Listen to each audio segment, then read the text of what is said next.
जय हिंद साथियों। मैं आप सभी का भारतपुर के ऑफिशियल यूट्यूब चैनल पर एक बार फिर स्वागत करता हूं। साथियों, आज हम लोग स्टैटिक जीके का वीडियो नंबर 35 शुरू करने जा रहे हैं। तो साथियों, जैसा कि आप जानते हैं कि इस समय एसएससी एमटीएस की परीक्षाएं चल रही हैं और उसी परीक्षाओं को ध्यान में रखते हुए हम लोग स्टैटिक जीके का वीडियो नंबर 35 शुरू करने जा रहे हैं। दोस्तों, यदि आगामी आने वाले दिनों में आप सभी का एसएससी एमटीएस की परीक्षा है तो दोस्तों आपके लिए यह क्लास बहुत महत्वपूर्ण होता है। तो साथियों, चलिए हम लोग चलते हैं, देखते हैं कि स्टैटिक जीके का वीडियो नंबर 35 में किस प्रकार के प्रश्न दिए गए हैं। आइए साथियों, हम लोग देखते हैं।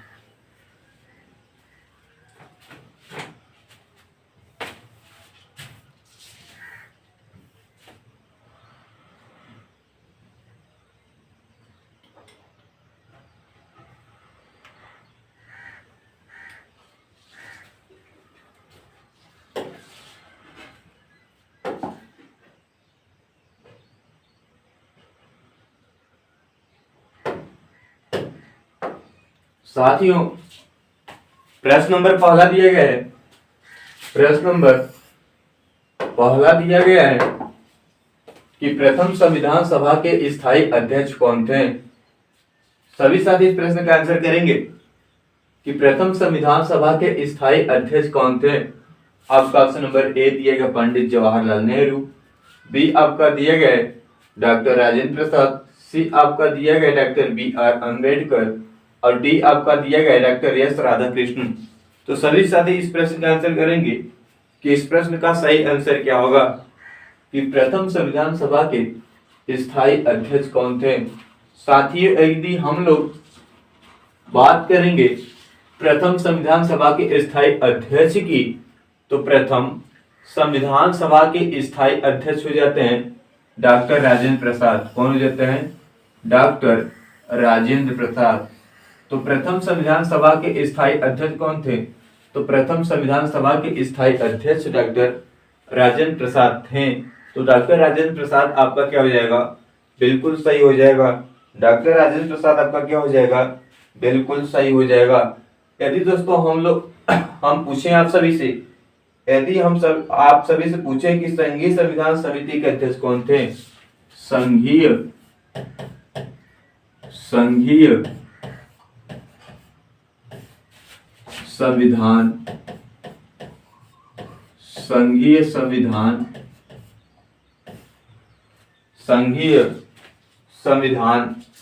समिति के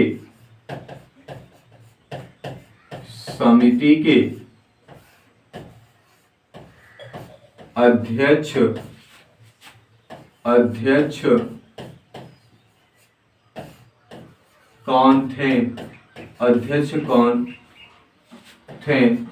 तो साथियों, आप लोग बताएंगे कि संघीय संविधान समिति के अध्यक्ष कौन थे। सभी साथी इस प्रश्न का आंसर करेंगे कि संघीय संविधान समिति के अध्यक्ष कौन थे।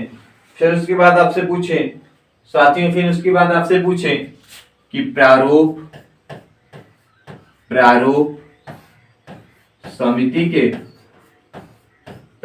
समिति के अध्यक्ष कौन थे? प्रारूप समिति के अध्यक्ष कौन थे? तो सभी साथी मिलकर आंसर करेंगे कि संघीय संविधान समिति के अध्यक्ष कौन थे और प्रारूप समिति के अध्यक्ष कौन थे। सभी साथी इस प्रश्न का आंसर करेंगे कि इसका सही आंसर क्या होगा। आप लोग बताएंगे कि इसका सही आंसर क्या होगा।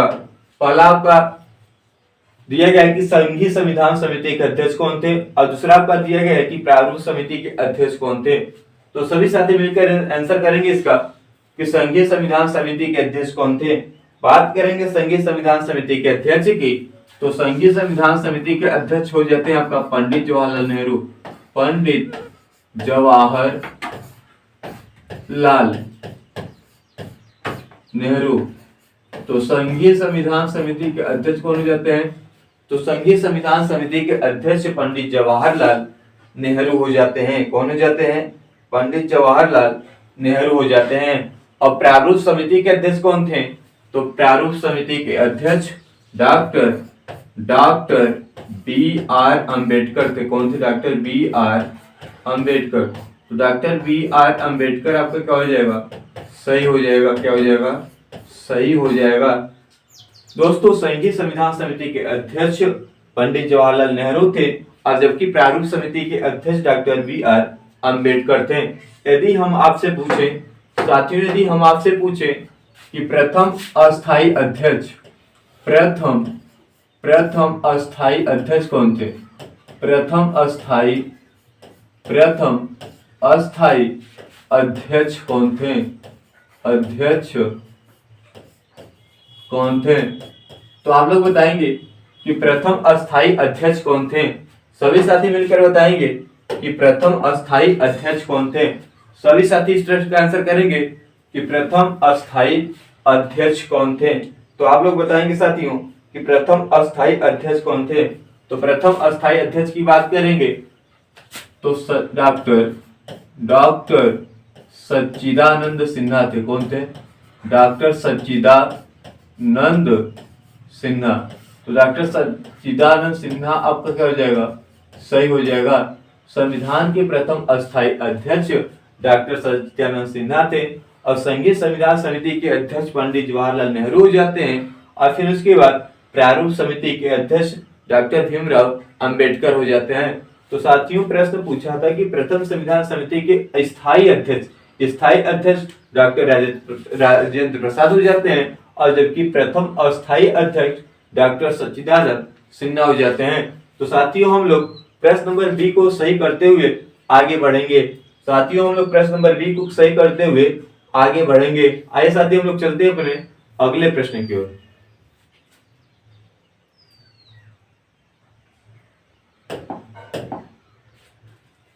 साथियों, प्रश्न नंबर 2 आपसे पूछा गया है।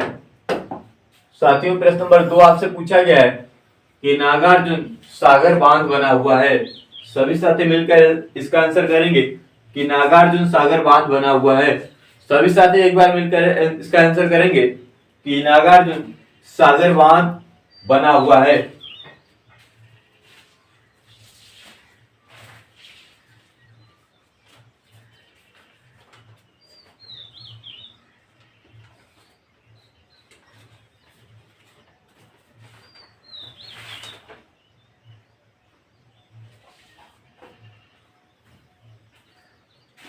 तो साथियों, आपका ऑप्शन नंबर ए दिया गया गोदावरी नदी पर, बी आपका दिया गया कावेरी नदी पर, सी आपका दिया गया है कृष्णा नदी पर, डी आपका दिया गया नर्मदा नदी पर।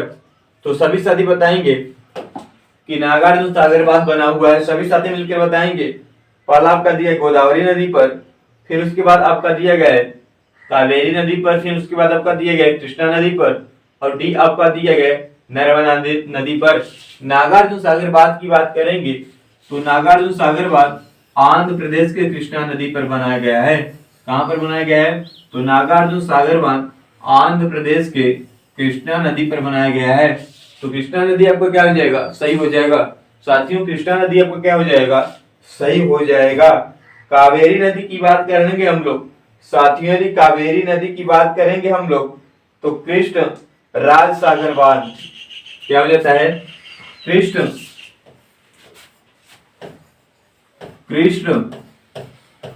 राज सागर बांध कृष्ण राज सागर बांध। तो कृष्ण राज सागर बांध आपका कावेरी नदी पर बनाया गया है। गोदावरी नदी के बारे में बात करेंगे साथियों, गोदावरी नदी के बारे में बात करेंगे तो इंचमपल्ली क्या हो जाता है? इंचमपल्ली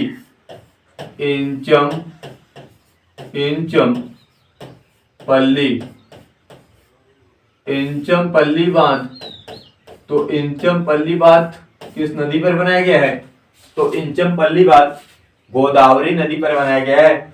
आपका डी दिया गया नर्मदा नदी, क्या दिया गया है? नर्मदा नदी। तो नर्मदा नदी के बारे में बात करेंगे तो सरदार सरोवर बांध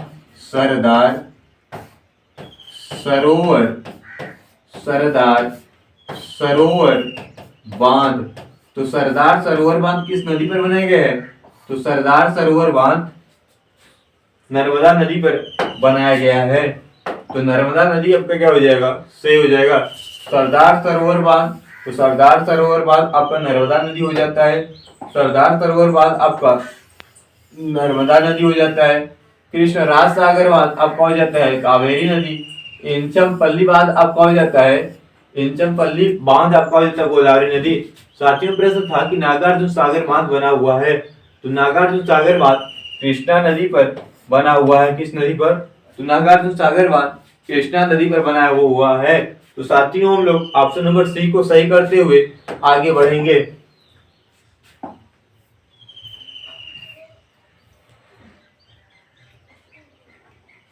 साथियों प्रश्न नंबर 3 दिया गया है कि यमयस्वाई को विस्तारित कीजिए।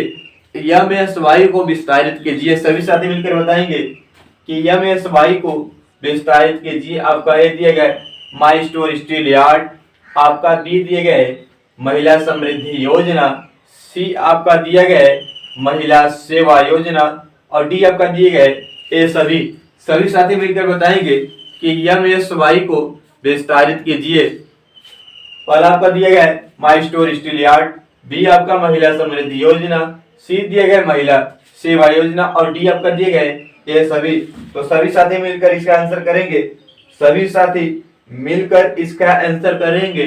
तो यमयस्वाई का विस्तार रूप हो जाता है साथियों, यमयस्वाई का विस्तार रूप हो जाता है महिला समृद्धि योजना। क्या हो जाता है? महिला समृद्धि योजना। यमयस्वाई का जो विस्तार हो जाता है, तो यमयस्वाई का विस्तार आपका हो जाता है महिला समृद्धि योजना। तो महिला समृद्धि योजना आपका क्या हो जाएगा? सही हो जाएगा। साथियों महिला समृद्धि योजना आपका क्या हो जाएगा? तो महिला समृद्धि योजना आपका क्या हो जाएगा? बिल्कुल सही हो जाएगा। बात करेंगे महिला समृद्धि योजना की शुरुआत कब हुई थी। बात करेंगे साथियों महिला समृद्धि योजना की शुरुआत कब हुई थी। तो महिला समृद्धि योजना की शुरुआत 2 अक्टूबर, महिला समृद्धि योजना की शुरुआत 2 अक्टूबर 1993 से हुई थी। कब से हुई थी? तो 2 अक्टूबर 1993 से हुई थी। साथियों यमयस्वाई महिला समृद्धि योजना की शुरुआत 2 अक्टूबर 1993 से हुई थी। तो साथियों हम लोग प्रश्न नंबर 3 का ऑप्शन नंबर बी को सही करते हुए आगे बढ़ेंगे।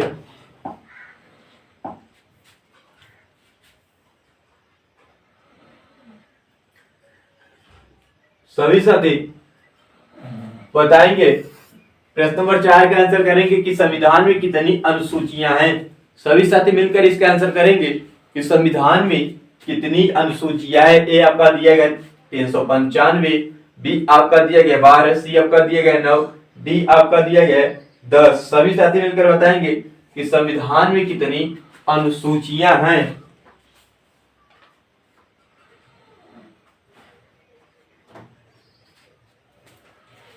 तो साथियों मिलकर बताएंगे आप लोग कि संविधान में कितनी अनुसूचियां हैं। सभी साथी बताएंगे इसका आंसर। सभी साथी मिलकर बताएंगे इसका आंसर कि इसका सही आंसर क्या होगा। आपका ए दिया 395 भी दिया गया 12, सी आपका दिया गया 19 और डी आपका दिया है 10। साथियों हम लोग बात करेंगे संविधान में अनुसूचियों की। तो संविधान में अनुसूचियां कितना है? 12। कितना है? 12। तो 12 आपका क्या हो जाएगा? सही हो जाएगा। संविधान में कितनी अनुसूचियां हैं? तो संविधान में 12 अनुसूचियां हैं। दोस्तों संविधान को जब 26 नवंबर 1949 को दोस्तों संविधान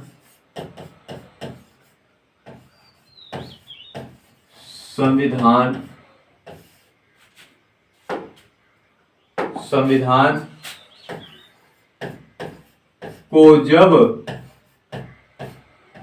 26 नवंबर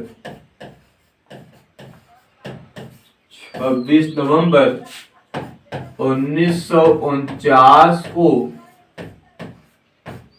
संविधान को जब 26 नवंबर 1949 को संविधान सभा द्वारा पारित किया गया। संविधान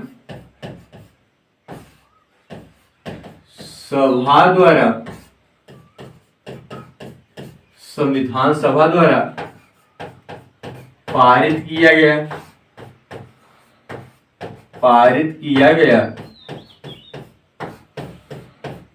तो उस समय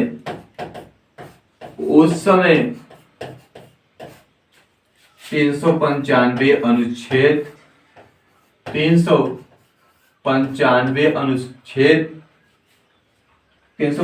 अनुच्छेद हो जाता है। फिर उसके बाद आपका हो जाता है 22 भाग एवं 8 अनुसूचियां थी। कितनी थी? 8 अनुसूचियां थी। तो साथियों जब संविधान को 26 नवंबर 1949 को संविधान सभा द्वारा पारित किया गया तो उस समय कुल 395 अनुच्छेद, 22 भाग एवं 8 अनुसूचियां थी। लेकिन वर्तमान में कितनी अनुसूचियां हैं? तो वर्तमान में 12 अनुसूचियां हैं। तो साथियों हम लोग प्रश्न नंबर 4 का ऑप्शन नंबर बी को सही करते हुए आगे बढ़ेंगे।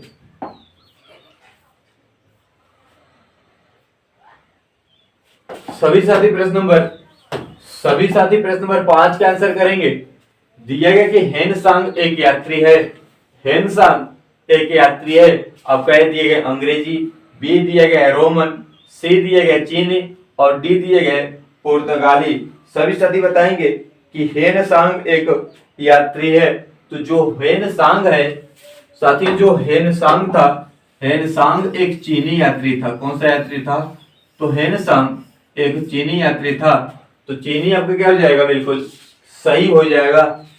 साथियों हम लोग हेनसांग के बारे में बात करेंगे।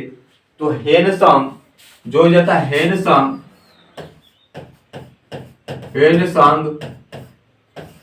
किसके शासन काल में भारत आया? हेनसांग किसके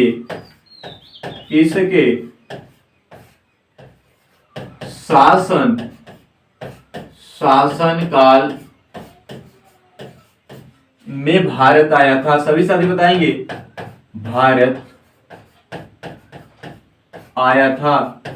हेनसांग किसके शासन काल में भारत आया था? सभी साथी इस प्रश्न का आंसर करेंगे कि हेनसांग किसके शासन काल में भारत आया था।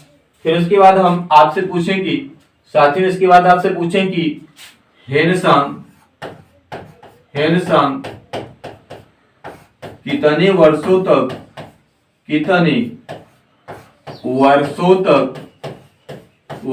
तक भारत में रहा।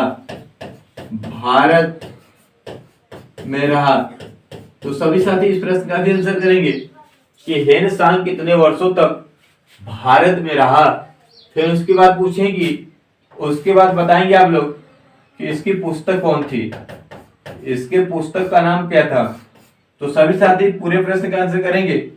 सभी साथी बताएंगे कि हेनसांग किसके शासन काल में भारत आया था, हेनसांग कितने वर्षों तक भारत में रहा था और इसकी पुस्तक की क्या नाम थी। तो सभी साथी मिलकर बताएंगे हेनसांग किसके शासन काल में भारत आया था। तो हेनसांग राजा हर्षवर्धन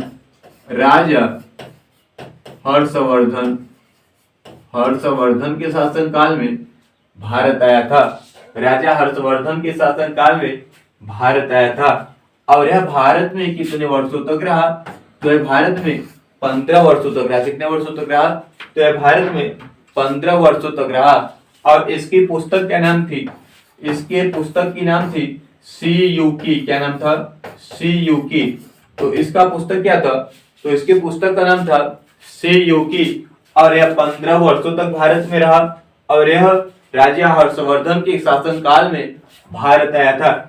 साथियों यदि हम आपसे पूछें कि हर्षवर्धन की राजधानी क्या थी, हर्षवर्धन की राजधानी, तो सभी साथी मिलकर बताएंगे कि हर्षवर्धन की राजधानी क्या थी। सभी साथी मिलकर इस प्रश्न का आंसर करेंगे कि हर्षवर्धन की राजधानी क्या थी। तो सभी साथी इस प्रश्न का आंसर मिलकर करेंगे कि हर्षवर्धन की राजधानी क्या थी। तो बात करेंगे हर्षवर्धन की राजधानी की। साथियों बात करेंगे हर्षवर्धन की राजधानी की, तो हर्षवर्धन की राजधानी हो जाती है आपको कन्नौज। क्या हो जाता है? कन्नौज। तो हर्षवर्धन की राजधानी क्या थी? तो हर्षवर्धन की राजधानी कन्नौज थी। क्या थी? कन्नौज थी। तो साथियों हम लोग प्रश्न नंबर 5 का ऑप्शन नंबर सी को सही करते हुए आगे बढ़ेंगे कि हेनसांग एक चीनी यात्री था। हेनसांग कौन था? तो हेनसांग एक चीनी यात्री था। तो साथियों हम लोग ऑप्शन नंबर सी को सही करते हुए आगे बढ़ेंगे।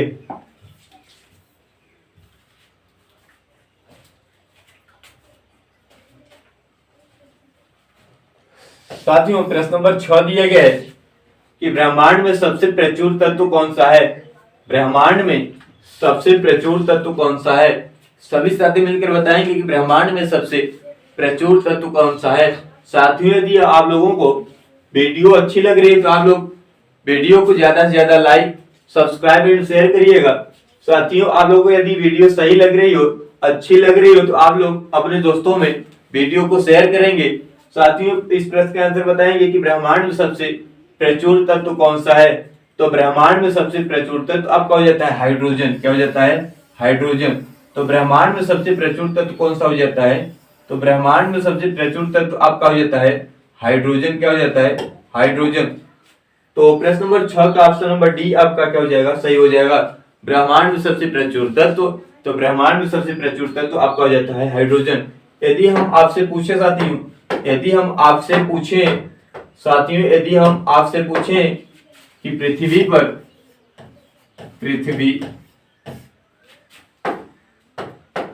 पृथ्वी पर सर्वाधिक पृथ्वी पर सर्वाधिक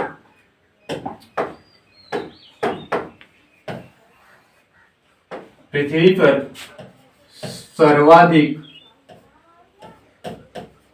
सर्वाधिक कौन सी अधातु पाई जाती है? अधातु पाई जाती है। तो पृथ्वी पर सर्वाधिक कौन सी अधातु पाई जाती है? तो आप लोग आंसर करेंगे कि पृथ्वी पर सर्वाधिक कौन सी अधातु पाई जाती है। अब फिर उसके बाद आप लोग ये भी बताएंगे कि पृथ्वी पर सर्वाधिक कौन सी धातु पाई जाती है। तो दोनों प्रश्न का आंसर करेंगे धातु और अधातु की। पृथ्वी पर सर्वाधिक कौन सी अधातु पाई जाती है और पृथ्वी पर सर्वाधिक कौन सी धातु पाई जाती है। तो दोनों प्रश्न का आंसर आप लोग मिलकर करेंगे कि पृथ्वी पर सर्वाधिक अधातु कौन पाई जाती है। तो पृथ्वी पर सर्वाधिक अधातु आपका हो जाता है ऑक्सीजन। क्या हो जाता है? ऑक्सीजन। और धातु में आपका हो जाता है एल्युमिनियम। क्या हो जाता है? एल्युमिनियम। धातुओं में सर्वाधिक पाया जाने वाला तत्व आपका जाता है एल्युमिनियम, और जबकि अधातुओं में सर्वाधिक पाया जाने वाला तत्व आपका जाता है ऑक्सीजन। क्या हो जाता है? ऑक्सीजन। दोस्तों हम लोग प्रश्न नंबर 6 का ऑप्शन नंबर डी को सही करते हुए आगे बढ़ेंगे।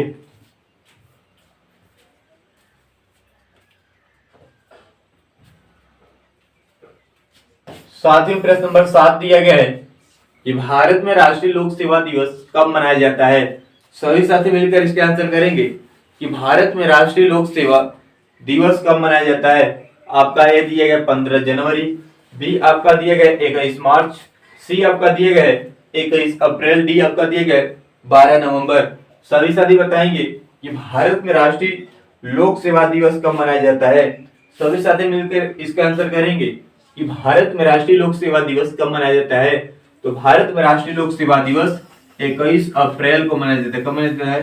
तो भारत में राष्ट्रीय लोक सेवा दिवस 21 अप्रैल को मनाया जाता है। तो 21 अप्रैल आपका क्या हो जाएगा? सही हो जाएगा। भारत में राष्ट्रीय लोक सेवा दिवस 21 अप्रैल को मनाया जाता है। तो 21 अप्रैल आपका क्या हो जाएगा? बिल्कुल सही हो जाएगा। तो साथियों हम लोग प्रश्न नंबर सी को सही करते हुए आगे बढ़ेंगे।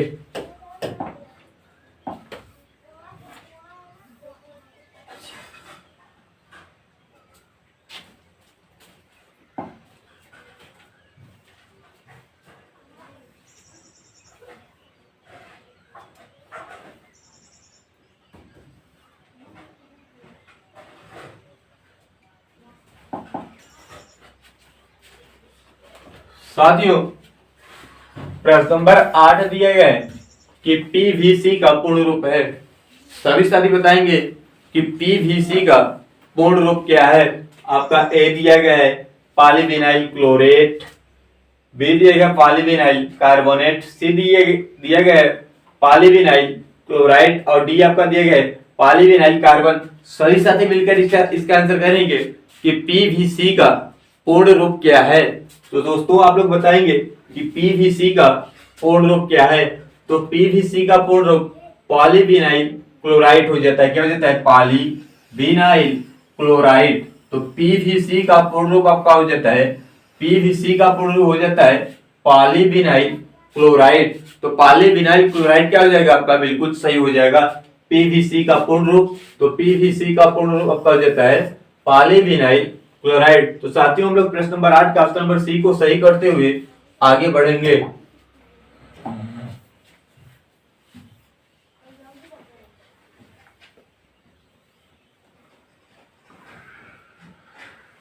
साथियों आपका प्रश्न नंबर 9 दिया गया है आराम बाग किस मुगल बादशाह ने बनवाया था?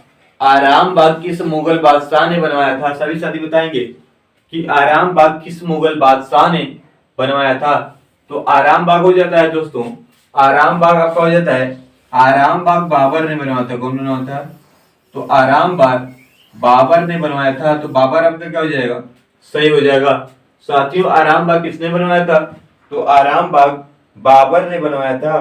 तो बाबर आपका क्या हो जाएगा? सही हो जाएगा। क्या हो जाएगा? सही हो जाएगा।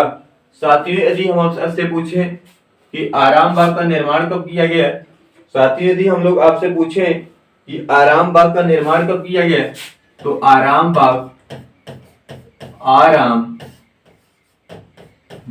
का निर्माण सन 1528 में किया गया था। कब किया गया था? तो सन 1528 में किया गया था। प्रारंभ में साथियों प्रारंभ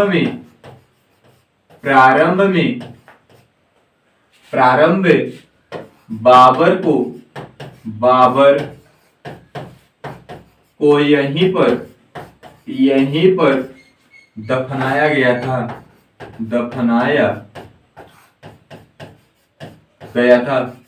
तो साथियों यह प्रश्न कई बार पूछा गया है कि बाबर की मृत्यु के बाद बाबर को सर्वप्रथम कहां दफनाया गया था? बाबर की मृत्यु के बाद बाबर को सर्वप्रथम कहां दफनाया गया था? तो बाबर की मृत्यु के बाद बाबर को सर्वप्रथम आराम बाग में दफनाया गया था। कहां दफनाया गया था? तो आराम बाग में दफनाया गया था। उसके बाद उसे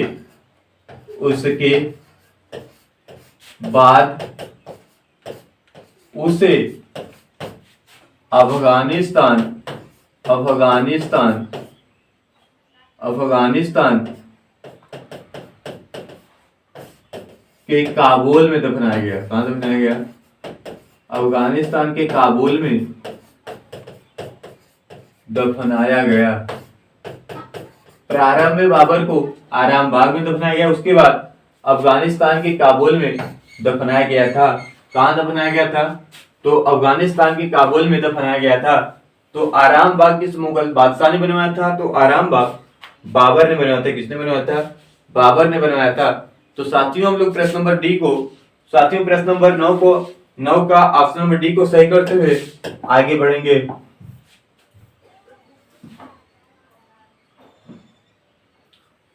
साथियों 10 दिया गया है, प्रश्न नंबर 10 दिया गया है कि 1917 में चंपारण सत्याग्रह किस राज्य में प्रारंभ किया गया?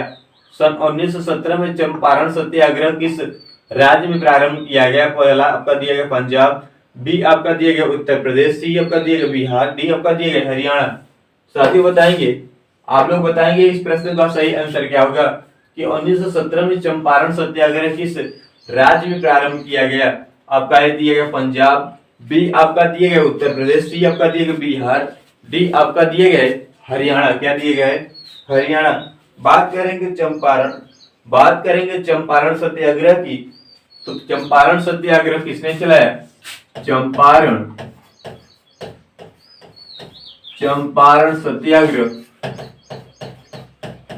सत्याग्रह किसने किसने चलाया? तो चंपारण सत्याग्रह महात्मा गांधी जी ने चलाया। किसने चलाया? महात्मा गांधी जी ने। तो महात्मा गांधी क्या हो जाएगा? सही हो जाएगा। चंपारण सत्याग्रह किसने चलाया? तो चंपारण सत्याग्रह महात्मा गांधी ने चलाया था। साथियों, चंपारण चंपारण चंपारण आने का निमंत्रण किसने दिया था? निमंत्रण किसने दिया था? महात्मा गांधी को चंपारण आने का निमंत्रण किसने दिया था? सभी साथी बताएंगे कि महात्मा गांधी को चंपारण आने का निमंत्रण किसने दिया था। साथियों, प्रश्न कई बार पूछा गया है कि चंपारण आने का निमंत्रण महात्मा गांधी जी को किसने दिया था। सभी साथी मिलकर बताएंगे कि चंपारण आने का निमंत्रण किसने दिया था। तो राजकुमार शुक्ल ने दिया था। किसने दिया था? राजकुमार शुक्ल क्या हो जाएगा आपका? सही हो जाएगा। तो सन 1917 में चंपारण सत्याग्रह किस राज्य में प्रारंभ किया गया? तो सन 1917 में चंपारण सत्याग्रह बिहार राज्य से शुरू किया गया। कहां शुरू किया गया? बिहार राज्य से शुरू किया गया। तो साथियों, बिहार राज्य आपका क्या हो जाएगा? सही हो जाएगा। आइए साथियों, हम लोग चलते हैं अपने अगले प्रश्न की ओर।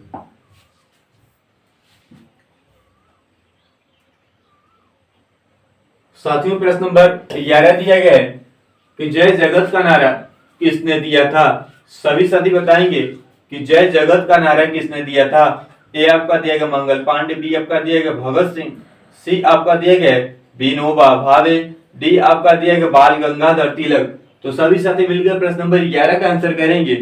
सभी साथी मिलकर प्रश्न नंबर 11 का आंसर करेंगे कि जय जगत का नारा किसने दिया था।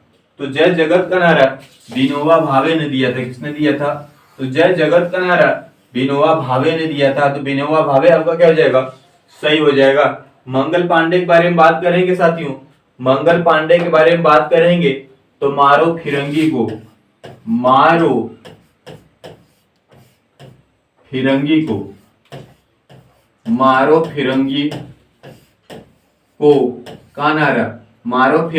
का नारा किसने दिया? तो मारो फिरंगी का नारा मंगल पांडे ने दिया। किसने दिया? मंगल पांडे ने दिया। फिर उसके बाद आपका दिया भगत सिंह। क्या दिया गया? भगत सिंह। साथियों, भगत सिंह के बारे में बात करेंगे हम लोग। तो भगत सिंह का एक नारा कौन था? सभी साथी मिलकर बताएंगे कि भगत सिंह का नारा क्या था।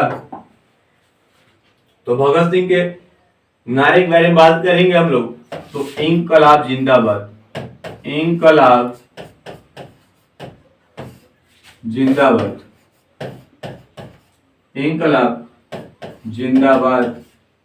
जिंदाबाद का नारा किसने दिया?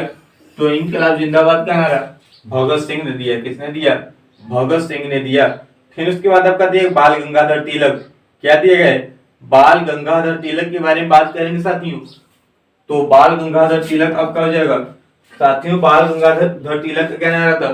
तो सभी साथी बताएंगे कि बाल गंगाधर तिलक का नारा क्या था। सभी साथी बताएंगे कि बाल गंगाधर तिलक का नारा क्या था।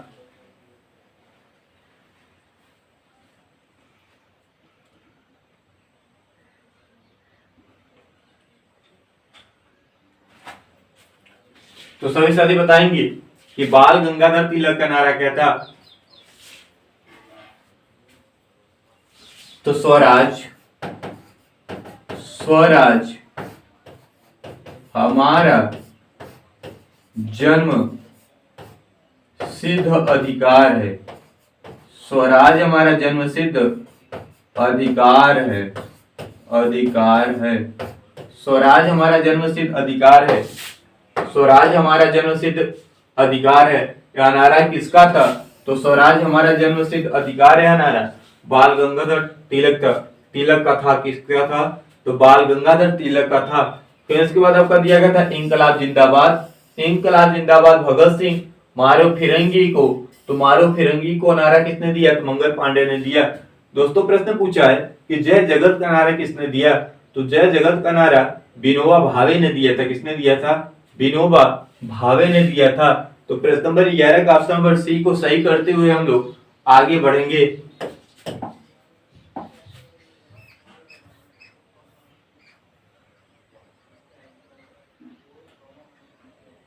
साथियों आप लोग प्रश्न नंबर 12 का आंसर करेंगे।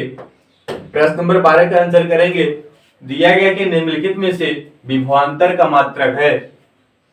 साथियों बताएंगे कि निम्नलिखित में से विभवांतर का मात्रक है। ए आपका दिया गया एम्पियर, बी आपका दिया गया वाट, सी आपका दिया गया वोल्ट, डी आपका दिया गया कूलाम। क्या दिया गया? कूलाम। तो सभी साथी बताएंगे कि विभवांतर का मात्रक है। सभी साथी मिलकर इसका आंसर करेंगे कि विभवांतर का मात्रक क्या है। ए आपका दिया गया एम्पियर, बी आपका दिया गया वाट, सी आपका दिया गया वोल्ट, डी आपका दिया गया कूलाम। एम्पियर साथियों लोग बताएंगे कि इस प्रश्न का सही आंसर क्या होगा, विभवांतर का मात्रक क्या होगा। सभी साथी बताएंगे।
तो सभी साथी प्रश्न नंबर 12 का आंसर करेंगे कि विभवांतर का मात्रक है।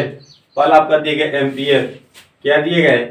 एम्पियर। एम्पियर आपका दिए, फिर उसके बाद दिया गया वाट, सी आपका दिया गया वोल्ट, डी आपका दिया कूलाम। तो विभवांतर का मात्रक आपका हो जाता है वोल्ट। क्या हो जाता है? वोल्ट। विभवांतर का मात्रक क्या हो जाता है? तो विभवांतर का मात्रक हो जाता है वोल्ट। दोस्तों हम लोग बात करेंगे एम्पियर की। तो विद्युत धारा का मात्रक, विद्युत धारा का मात्रक, विद्युत धारा का मात्रक हो जाता है एम्पियर। फिर उसके बाद दिया वाट। वाट के बारे में बात करेंगे तो हो जाता है शक्ति। शक्ति का मात्रक आपका हो जाता है वाट। फिर उसके बाद दिया गया कूलाम। क्या दिया गया? कूलाम। आवेश का मात्रक, आवेश। आवेश का मात्रक क्या हो जाता है? तो आवेश का मात्रक कूलाम हो जाता है। तो साथियों विभवांतर का मात्रक क्या हो जाता है? तो विभवांतर का मात्रक वोल्ट हो जाता है। हम लोग प्रश्न नंबर 12 का ऑप्शन नंबर सी को सही करते हुए साथियों आगे बढ़ेंगे।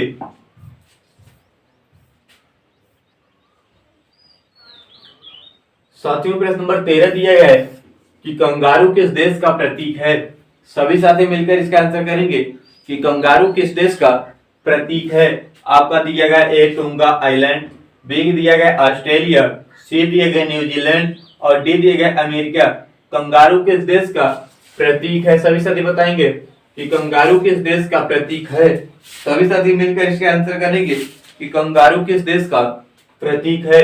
अब कह दिए टोंगा आइलैंड, बी दिया गया ऑस्ट्रेलिया, सी दिया गया न्यूजीलैंड और डी दिया गया अमेरिका।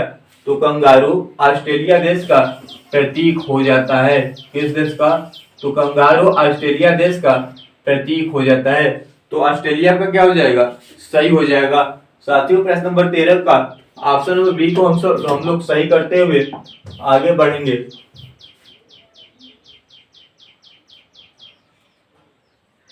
साथियों प्रश्न नंबर 14 दिए गए कि किस नगर को इलेक्ट्रॉनिक नगर कहा जाता है। किस नगर को इलेक्ट्रॉनिक नगर कहा जाता है? सही साथी बताएंगे कि किस नगर को इलेक्ट्रॉनिक नगर कहा जाता है। ए दिया गया गुड़गांव, बी दिया गया बेंगलुरु, सी दिया गया जयपुर, बी और डी दिया गया सलेम।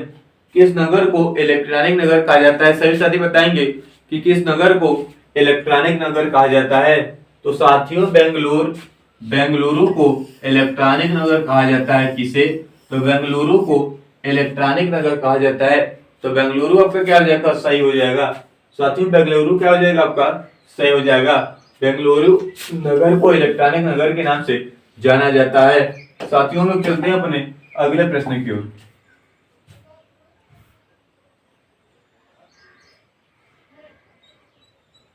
साथियों 15 दिया गया है। प्रश्न नंबर 15 दिए गए, वन महोत्सव किससे संबंधित है? वन महोत्सव किससे संबंधित है? साथियों इसका आंसर करेंगे कि वन महोत्सव किससे संबंधित है। सभी साथी इसका आंसर कमेंट बॉक्स में देंगे। यह प्रश्न आपको दिया जाता है होमवर्क रूप में। इस प्रश्न का आंसर आप लोग कमेंट बॉक्स में देंगे कि इस प्रश्न का सही आंसर क्या हो जाता है। सभी साथी मिलकर प्रश्न नंबर 15 का आंसर कमेंट बॉक्स में देंगे कि इस प्रश्न का सही आंसर क्या होगा। साथियों स्टैटिक जीके का 15 वीडियो नंबर 35 यहीं पर समाप्त होता है। साथियों कल के प्रश्नों का जो जवाब देने वाले बच्चे थे मैं उनका नाम बताना चाहता हूँ। पहला आपका होता है रविंद्र यादव, फिर उसके बाद आपका होता है महेश यादव, सचिन यादव, सतीश यादव, फिर उसके बाद आपका होता है अग्रिमा दुबे, दीक्षा दुबे, वैष्णवी पाठक, खुशी गुप्ता, शिवा यादव और फिर उसके बाद आपका हो जाता है साथियों हिमांशु कुमार, सूरज यादव यल, अभिषेक शुक्ला, शुभम शर्मा। तो साथियों ऐसे बच्चे हैं जो प्रत्येक प्रश्न का सही और सटीक जवाब देते हैं। साथियों हमें उम्मीद है कि आप लोग भी इस प्रश्न का सही आंसर देंगे। साथियों स्टैटिक जीके का वीडियो नंबर यहीं पर समाप्त होता है। मिलते हैं आप सभी से अगले नेक्स्ट वीडियो में। तब तक के लिए आप सभी को जय हिंद।